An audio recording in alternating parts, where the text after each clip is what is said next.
The 2022 Washington State Cougars started off hot.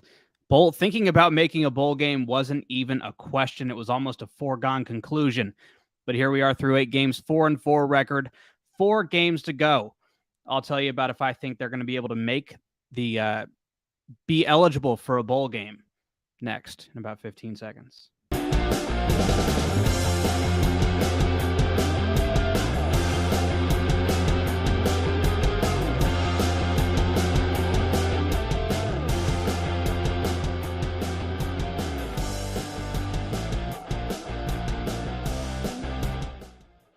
Hello and welcome into the podcast. My name is Emmett Savoras. I am a student here at Washington State University, and today, this is a C-Team Pod special without my co-host Alice Wicklander, but I am here doing a C-Team Pod special on the Washington State Cougars, their football team. I'm assigned to report on their beat, and this is what I'm going to be talking about today. Again, the Cougs started off hot. They won their first 3 games. They beat Idaho. They had an impressive win at Wisconsin, at number 19 Wisconsin at the time. Their season has taken a bit of a turn for the worse. And then a win against Colorado State. They started off 3-0. And then they had a little bit of a hiccup against Oregon. They had a game wrapped up. Cameron Ward threw a pick 6. All kind of went downhill after their win against Cal. Again, started off 4-1. They've now lost 3 straight. And making a bowl game isn't even necessarily on their immediate radar. They just have to find a way to stay afloat. Again, they do have 4 games left. They're going to be playing against Stanford, Arizona State, Arizona, and then finally in the Apple Cup. They're going to need to go 2-2 to be able to go through and wind up winning 2 games, again, to get to a bowl game for the second time in Jake Dickert's tenure, although it didn't go super well last year. Again, their season started off hot. Won your first 3, and then again, that Oregon game is really where it all turned around for them. They have 4 losses on the season, 4-4. 3 of the 4 losses are to ranked teams at the time, at least. Oregon ranked number 15, USC ranked number 6 at the time. And then, of course, they just lost on Thursday to Utah. And Oregon State now, I believe, is up and ranked too. So if you want to throw that in as a ranked loss as well, be my guest. All of their losses have come to ranked teams. And again, they do have a win over ranked Wisconsin earlier in the season. But it's not like they have, a whole lot of, they're not going up against, the cream of the crop really to close out this schedule. You already got Oregon. You already had Utah. Obviously, the UW game is going to be a little bit tough for them. But let's start it off with their game against the Stanford Cardinals. Stanford they're not too good this year. I mean, they're in that same sort of boat where they've lost to USC, Washington, Oregon, and then they just lost to UCLA. They've lost to Oregon State, who again is now ranked. But their wins aren't super impressive. They beat Notre Dame, who is just not what we thought that they were going to be under Marcus Freeman. They beat Arizona State last week or 2 weeks ago by 1. And then they blew out Colgate to start the season. 4 straight losses after the loss or after the win against Colgate in the opener. Again, not a great Stanford Cardinal team. Definitely not one that they're not living up to the respect that they had built up, through the Andrew Luck years, Christian McCaffrey year, all of that sort of thing. This year, offensively, they're one of the worst in the Pac-12. They're averaging the exact same amount of points for the game as the Cougs, and we all know exactly how frustrated we've been with the Cougars offense, right? They're only getting 23.6 points a game yards-wise. They're not doing super hot either. They're closer to the middle of the pack, but they're not getting 400 yards a game. The Cougs down at 356 per game. But really what's in WSU's favor here is the fact that they've won the last 4 matchups, including last year. And, you can make the argument, or you could try to make the argument, they had Nick Rolovich, but they didn't. They didn't have Nick Rolovich. They did not have Nick Rolovich. Jake Dickert was the head coach of that football team. He knows how to play against this team. I believe that was on Parents Weekend last year. Their Parents Weekend matchup is coming up next week against Arizona State. But this should be a fairly easy matchup for Wazoo. Stanford has not looked particularly fantastic. Again, they got blown out by UCLA, blown out by Oregon, blown out by Washington, blown out by USC. And do I think that the Cougs offense is up there in the caliber of theirs? No, I don't think so. But I think that they have explosive playmakers that the Stanford Cardinal truly lacks. Their quarterback Tanner McKee this year, 11 touchdowns, 7 picks. That's not too good. Cameron Ward has better stats so far this year, and even running the ball. Casey Filkins is their leading rusher. He's not even getting 4 carry. Emmett Smith Jr., EJ Smith, he's getting almost 7 yards per carry, but he's only got 30 attempts on the year. They're really running Casey Filkins into the ground. He has 4 touchdowns. If they're able to stop the run, and again, the Cougar defense, that is their strong suit. If they're able to do that, I think you can mark off a win for the Cougs on that one. Let's move to the next week. Again, family weekend, parents weekend. Here at Wazoo, they're going to be going up against the Arizona State Sun Devils, who are almost, again, in this weird sort of Pac-12 thing where a lot of their losses, 3 of their 5 losses, have been against ranked teams. Oklahoma, number 11 Oklahoma State, sorry, they lost. They lost to Utah. They lost to USC. They found a way to beat Washington. They found a way to beat Washington at home. Washington does have a history of not being able to get it done down in the desert. But they're coming off of a win against Colorado. But again, I think that this is a game where offensively, they're going to have to do something. Although the Sun Devils don't have the best offense, they're averaging almost 4 points more per game than the Cougs are. And offensively, that's where the Cougs struggle. Their defense is, they've been keeping them in games all year. Games that the only game you can say they didn't show up was that Oregon game, and they still wound up stealing points for you. They still wound up getting a pick 6 off of Bo Nix for you. But I think Arizona State probably squeaks this one out. I realize that recent history wouldn't necessarily tell you that. They haven't played a whole lot recently.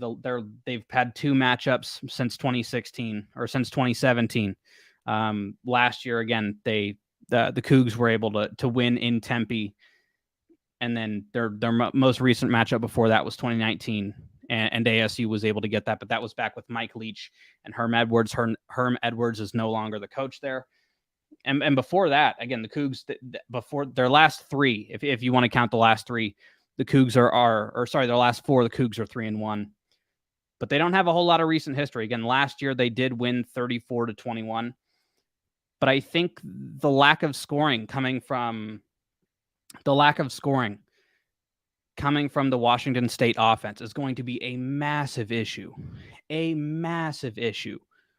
for the Cougs.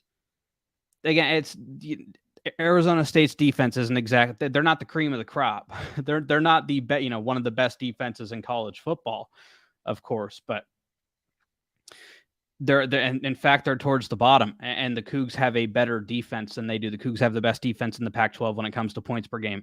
They're close to the top when it comes to yards per game.